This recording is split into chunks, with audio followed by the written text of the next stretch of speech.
देश का सबसे बड़ा सवाल, महिला आरक्षण पर किसने दिया धोखा? आपने प्रधानमंत्री का भाषण सुन लिया होगा, अखबारों की सुर्खियां भी पढ़ ली होंगी। अब जरा सच भी देख लीजिए। सबसे बुनियादी सच ये है कि महिला आरक्षण का कानून 2023 में बन चुका था। अखबारों की सुर्खियां आ चुकी थीं, जो वाहवाही सरकार को मिलनी थी वो मिल चुकी थी।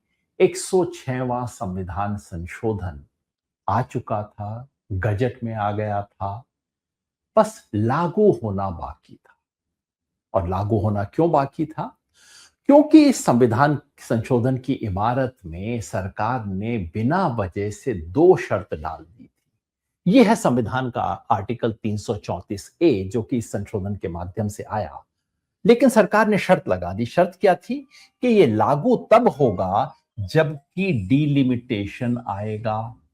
और दूसरी शर्त यह थी कि पहला सेंसस इसके बाद हो जाएगा, फिर लागू होगा।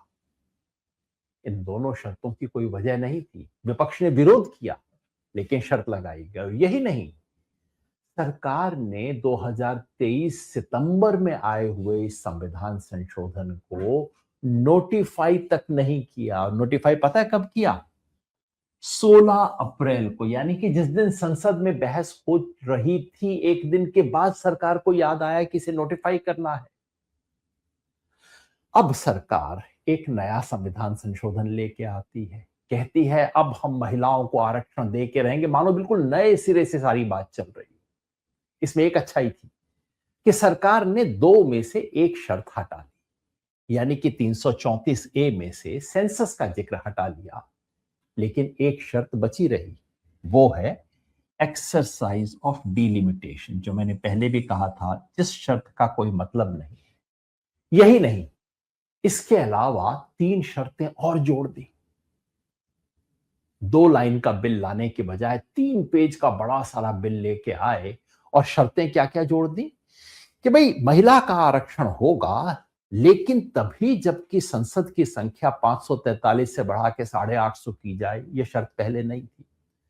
तब होगा जबकि राज्यों की अलग अलग संख्या, सीटों की संख्या 2011 के हिसाब से बदल दी जाए। अब इसमें तो आपत्ति होनी ही होनी थी आधे राज्यों को। और जबकि आगे से ये अधिकार संविधान से हटा के केवल सामान्य कानून यानी कि सरकार के हाथ में दिया जाए। अब इन्हें पता था इस पे ऐतराज होगा, तो पहले दो शर्तें थी, एक हटाई और तीन और जोड़ दी उसके ऊपर। क्या होना था? विरोध होना ही था। तो पहले से तैयार था कि हम ये शर्त लगाएंगे, विपक्ष के पास कोई रास्ता नहीं है, वो तो विरोध करेगा ही करेगा। और जैसे ही करेगा हम कहेंगे महिला विरोधी।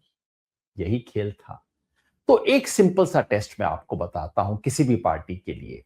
अगर वो पार्टी कहती है कि हम महिला आरक्षण को लागू करने के पक्ष में हैं, साधारण सी बात पूछिए कि भाई ये आर्टिकल 334A(1) है, इसमें क्या आप ये टुकड़ा हटाने को तैयार हो?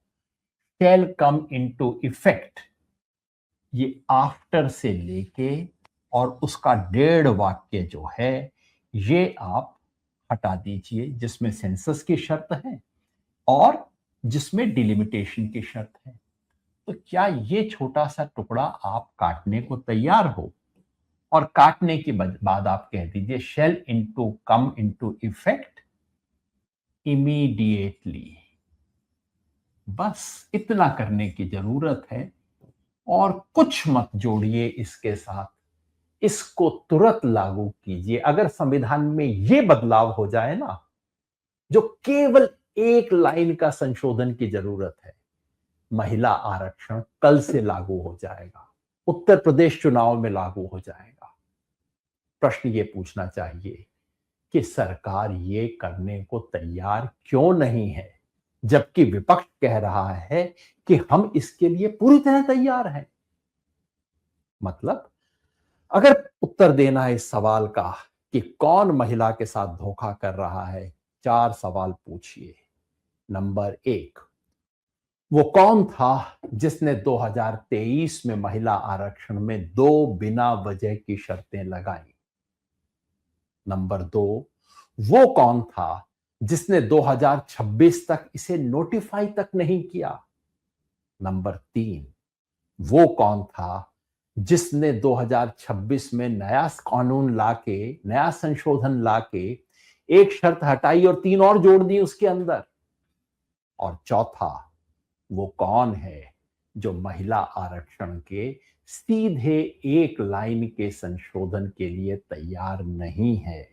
बाकी सब भी चीजें छोड़ो, डिलिमिटेशन करना है, सीटें अलग बांटनी है, अलग संविधान संशोधन ले आइए, महिला के सवाल को इससे जोड़ने को कौन तैयार है?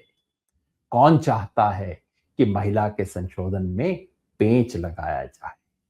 इससे आपको उत्तर मिलेगा। 4 सवाल और 1 उत्तर, मोदी सरकार।